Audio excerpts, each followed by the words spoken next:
one of the things that we talked about that he shared was, man, it's funny because he's like, man, I've wanted to be a director for all these years and to run a show, because it's literally like being a brigade commander in the Army. And he's like, I initially, I guess I had this expectation that, oh man, when I become a director, all my problems will go away. And I think, and we may think, oh, come on, man, that's naive. I think a lot of us do that. I know I've done that. Oh man, if I can accomplish this goal, or if I can accomplish that goal, like I have this, somehow I get this expectation that, it's going to be rainbows, unicorns, skittle farts, and bathing in essential oils. You know what I'm saying? But that's not how it works.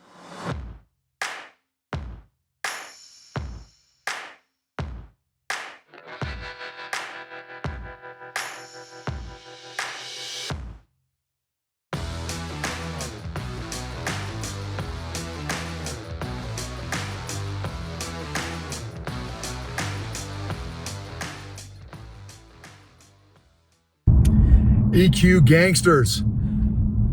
So hope this episode finds you doing awesome.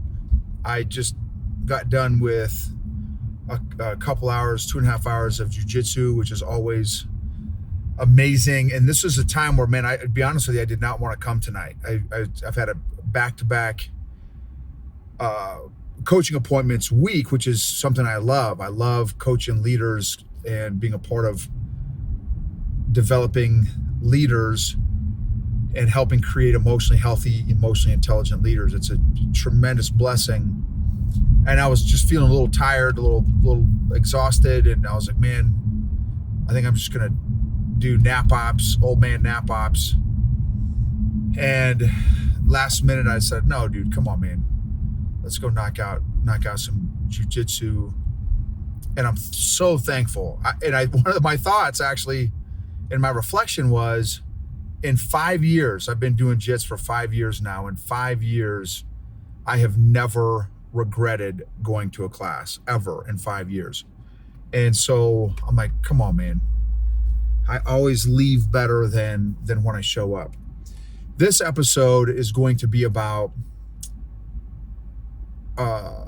learning the lessons of emotional health and emotional intelligence at each level and phase of life that you find yourself in.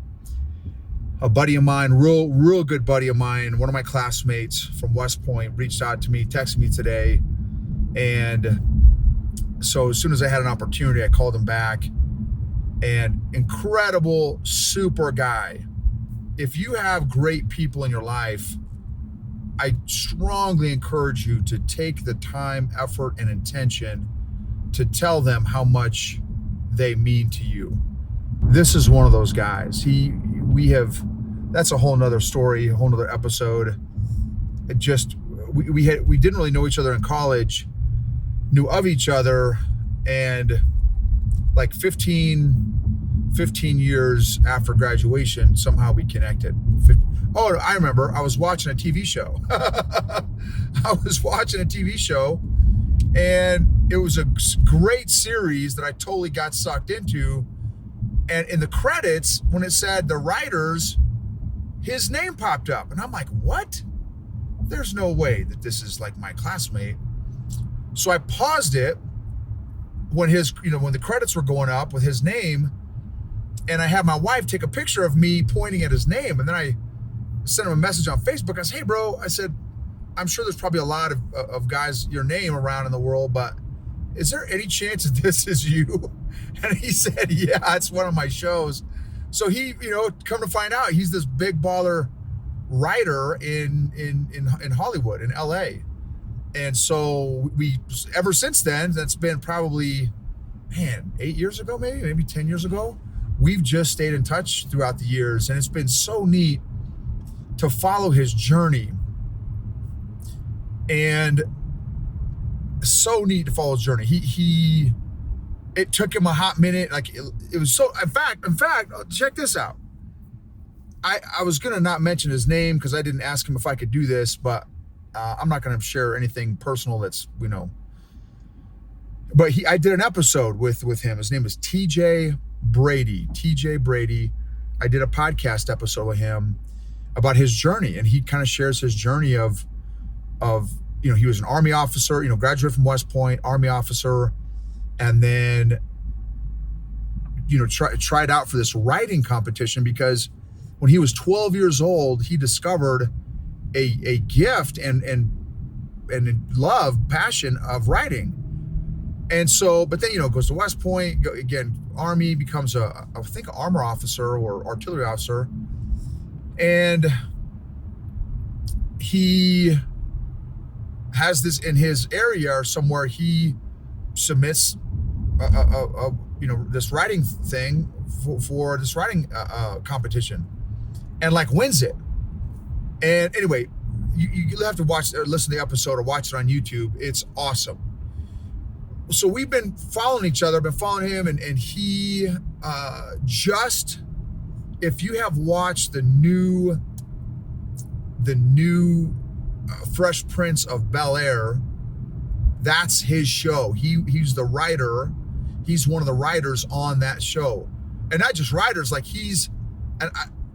if he happens to listen to this, sorry, dude, I forgot the name of the chain of command in Hollywood, but he is running that's his show. He is running that show. And so he's not just the writer, he is, and not that just he's a big baller writer, but he is the brigade commander. He is running that show, and it went gangbusters, just did a great job, crushed it. And so now they're, I guess, doing a season 2. And it has always been his dream. One of his dreams was to become a writer in Hollywood and stuff. And boom, he's been doing that for a number of years. And then his next goal was to run his own show. And again, I think maybe that's called the director. Forgive me for my lack of Hollywood knowledge and stuff. But so anyway, so boom, so he's took this role on for this show and crushed it. And so it's neat. We got caught up to it today a little bit, and I was just asking him what has that journey been like at this new level? It's a different level of responsibility going from a writer to running the show, to be, I'm just going to call it the director because I don't know any other name to call it. And so it's a big leap in responsibility and stuff. And so one of the things that we talked about that he shared was,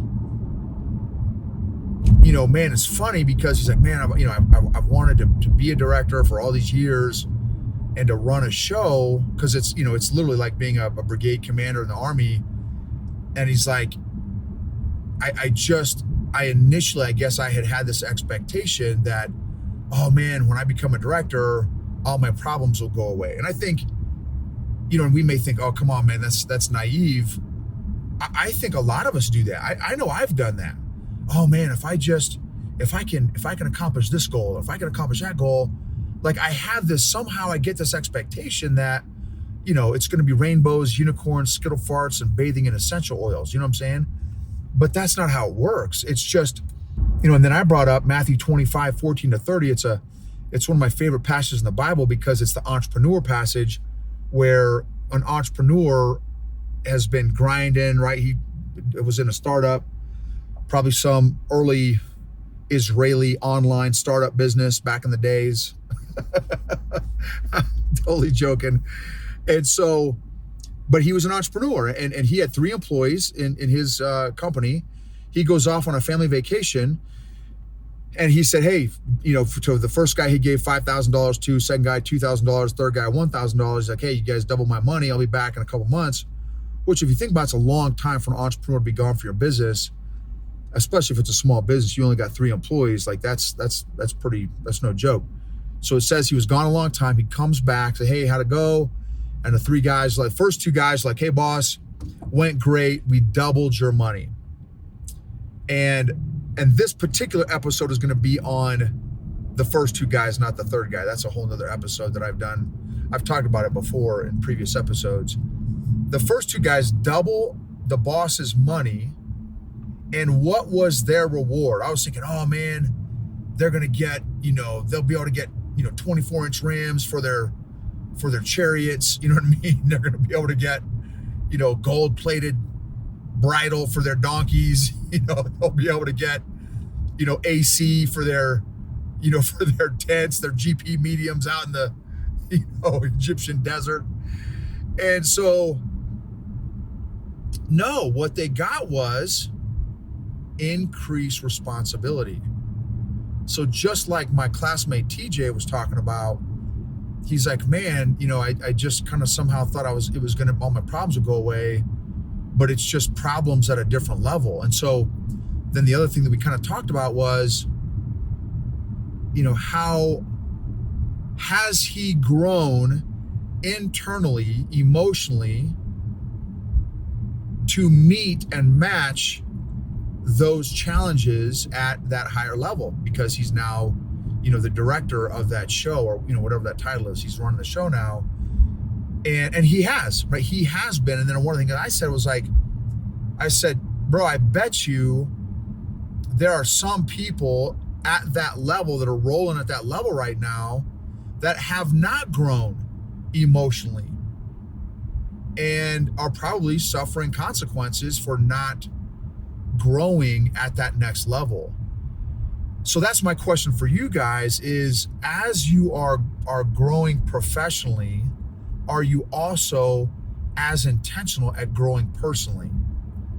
What is your emotional fitness program, not just physical fitness program, emotional fitness program, so that when you get promoted to that next level, when your business hits that next level, when you get, become the senior VP of operations, or you become the COO or the CEO, or you land that big giant client, are you mentally, emotionally, physically, spiritually prepared to meet that new challenge? And one thing I used to say all the time is roots before fruits.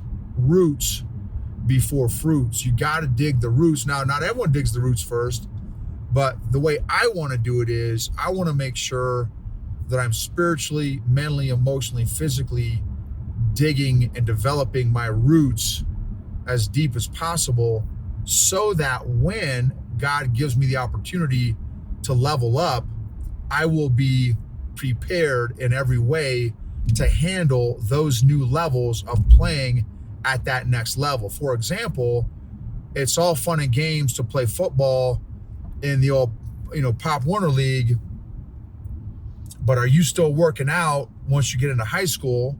Are you still working out, not just physically, but mentally and emotionally also, to play in, college potentially?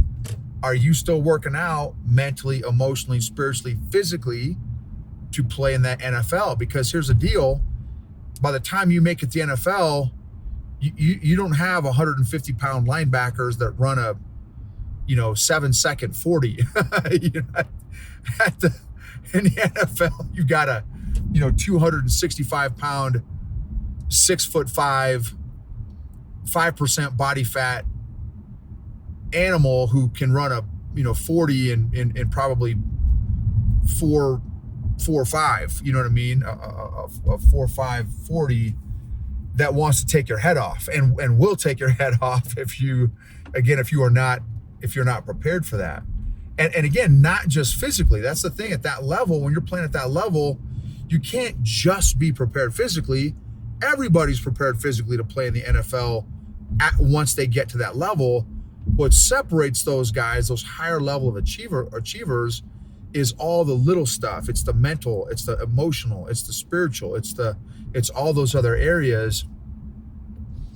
And so same thing, it's great to be an industry expert. It's great in fact, I was reading an article today from Harvard Business Review on what companies are looking for in CEOs now, and the old managerial, administrative, operational skills of a CEO that were required 20 years ago. That's old news. Today, in today's CEO and C-level staff, they need emotional intelligence. That's what this whole article was about. They called it social skills and people skills, which is emotional intelligence.